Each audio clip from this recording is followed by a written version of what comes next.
是个中学女生，出生在一个小康家庭，父亲是企业主管，总是很早出门上班，下班后也有许多应酬，几乎每日晚归。虽然因为有不错的收入，能满足雅儿的所有生活花销，但也因为嫌少时间陪伴雅儿，两人的互动总有种说不出的陌生与尴尬，让她经常怀疑父亲爱工作比爱自己还多。母亲是全职家庭主妇，生活重心总围绕着雅儿。母亲没有什么朋友，偶尔顶多与邻居或经常光顾的店家闲聊，也不见母亲有深交或要好的朋友，甚至会常以要照顾雅儿的名义，推辞好多次与娘家往来的机会。在她的眼中，父母的感情交流没有很热络，甚至三人同在一个空间时，经常让她感觉周边的空气下降到冰点，以至于雅儿总要想尽各种办法让父母互动起来。这就是家人吗？雅儿年纪渐长后，经常在脑海中有这样的疑问。雅儿就读的学校经常有一些霸凌事件，女生之间不外乎是搞小团体，嘲笑与语言歧视弱势的同学，而同学们因为害怕会一同被攻击，所以不敢接近这些弱势的同学，以至于这些弱势同学经常是独来独往的。雅儿对于被孤立一直有莫名的恐惧，因此一路下来总是小心翼翼地在校园补习班生存着。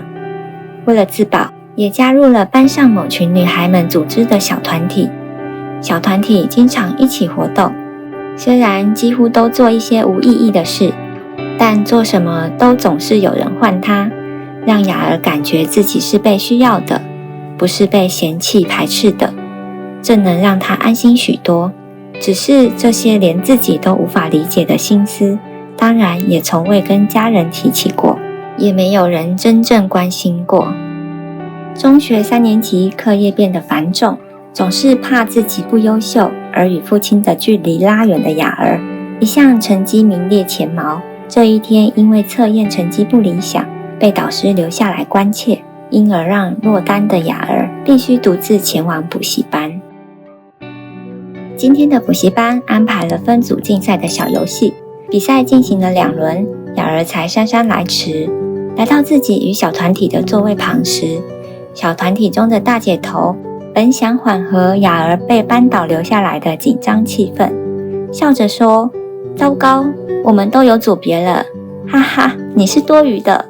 小团体的其他人很有默契地知道这是个玩笑，也跟着带头的同学一起大笑。但一方面成绩退步，生怕父亲的冷漠，一方面刚刚才经历落单独自前往补习班的慌张，这个同学们觉得无伤大雅的玩笑竟深深地刺痛雅儿的心。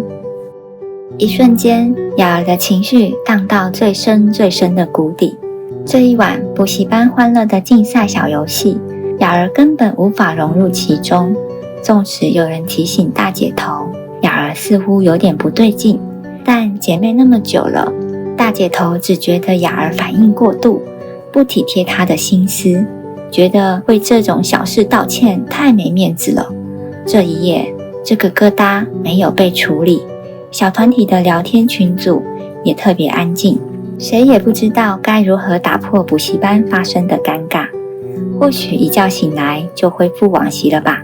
除了雅儿，大家都这样认为着。事先接到导师电话的妈妈，看见补习结束后回到家的雅儿闷闷不乐，进家门后就直接回房，把自己锁在房间。本想安慰雅儿，但雅儿隔着门回应，想早点休息，就想还是明天清晨再早点和雅儿谈谈好了。这一头把自己关在房内的雅儿，脑海中不断盘旋着哈哈，你是多余的这句话，眼泪像打开的水龙头，不断地从眼睛流出。你是多余的这句话的恐惧，莫名地侵蚀着他原本努力维持的内在力量。这份恐惧甚至让他开始担心起明天如何面对同学，如何面对他们的小团体。大家会排挤他、孤立他吗？将来要如何在校园生存？想着想着，他不由得害怕天亮，整夜焦虑得没有睡意。接近清晨时，同样也睡不好的妈妈来到雅儿的房门口，听见了雅儿的哭泣声，十分担心的妈妈着急地要雅儿开门，只听见雅儿啜泣声越来越大声，却没有开门的意愿。这时连雅儿的爸爸都被吵醒了，来到雅儿的房门口，问妈妈发生什么事。着急的妈妈突然口气很差，大声地回应：昨天回家后就这样了，你都不知道吗？爸爸被妈妈突然的情绪吓到，说：没人跟我说，我怎么会知道？还有，你那是什么态度啊？妈妈愤怒地回道：你有真的在意过我们母女吗？每天早出晚归，你心里清楚明白你的心思都放在哪里？爸爸面容突然尴尬，说道：你说什么鬼话？懒得跟你抬杠。转身就准备上班去。此时房间内的雅儿听到了父母的争吵，父亲还是一如既往的漠视。他停止了哭泣，缓慢地起身，从书桌抽屉中拿出美工刀，抹向了自己。砰的一声，雅儿哭累了，也因为这一刀，整个人瘫软昏倒过去。门外听见动静，担忧的妈妈护女心切，情急之下破坏了门锁。开门惊见女儿极端的一幕，边哭泣边急着叫救护车。清晨一向幽静的住宅巷道被救护车的鸣笛声划破，打乱了规律的一天。接获消息的校方立即找来导师关切，导师整理了自己这边与同学那边的讯息给心理咨商师后，找来雅儿最亲的母亲了解说明。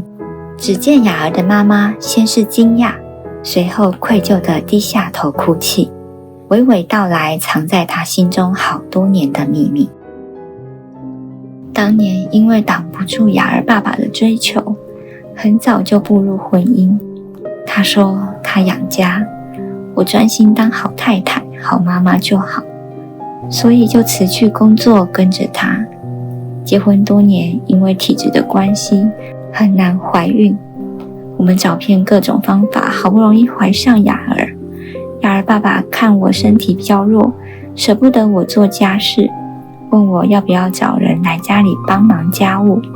便找了我的妹妹来帮忙。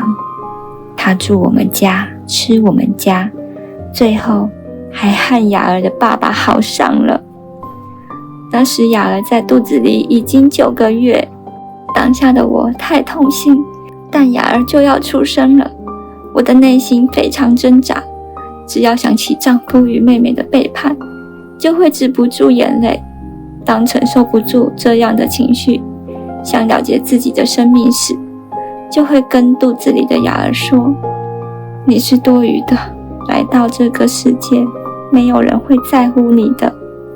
说到这里，雅儿的妈妈情难自己的哭了起来，沉痛地说道：